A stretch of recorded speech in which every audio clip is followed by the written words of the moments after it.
horizontal line, diagonal line, and another diagonal line. So both of these diagonal lines are roughly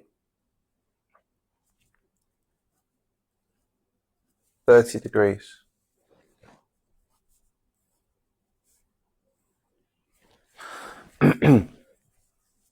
Horizontal line, diagonal line up to the right, and the diagonal line up to the left.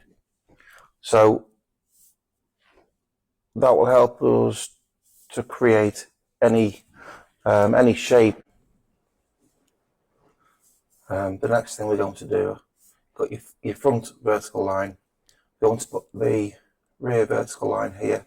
So like with the oblique projection that we've looked at recently, it doesn't matter how high up you bring these lines at the moment. So this line here, the back left line could be that tall, doesn't matter. What does matter is that the vertical lines are parallel.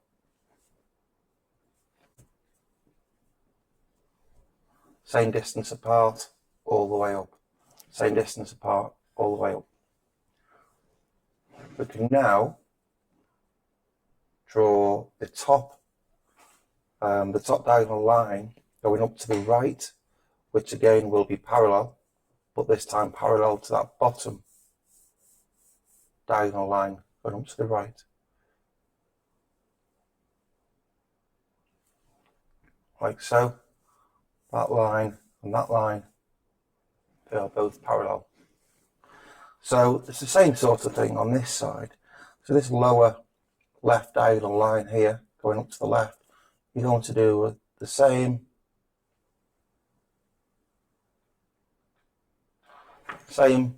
line, parallel to each other, same angle. Okay, so after that, the next thing you're going to do is a bit more tricky, this one, because the next line you're going to draw is so far apart, it becomes a bit more tricky to do. So you've got to get this line here over here. So that line over here. So if you start over here at the back, I'm trying to do this so the camera can see.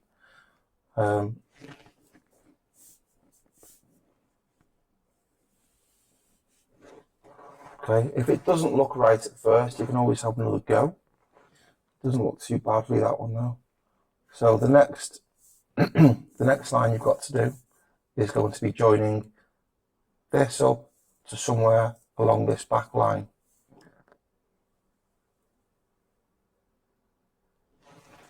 Okay, so it doesn't look too bad, that one. That line is parallel to that, parallel to this. Therefore, think about how many sets of parallel lines there are in this drawing, in this shape. So with an isometric drawing, how many parallel line sets are there? So as a first task, what you could do is a few little drawing exercises before we go on to the worksheet. So just have a little go at doing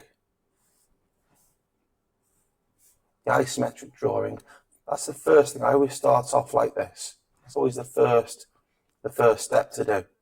Okay, so if you have a go, it doesn't really matter which order you do them, just have a go at creating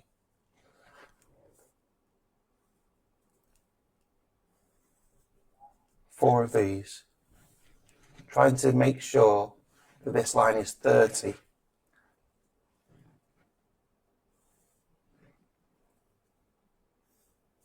So if it was 45 degrees, like with the oblique, it would be going up through the centre there, and you can see how much steeper that line is.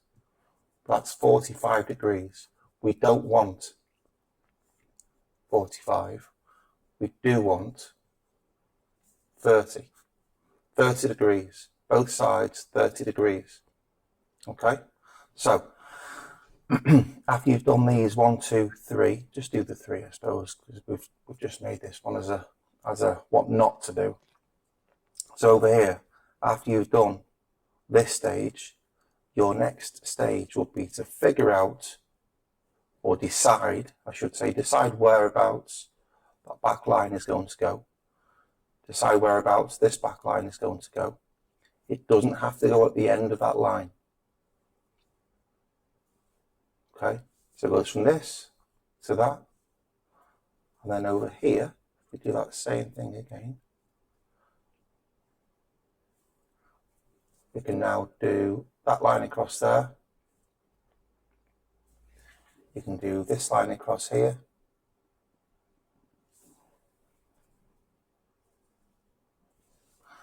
I always purposely make this line a little bit longer than it needs to be. Then you can bring that line up to it. So it's 3 steps, 1, 2, 3. 30 degrees each time. So I want you to have a go at this, first of all, 1, 2, 3.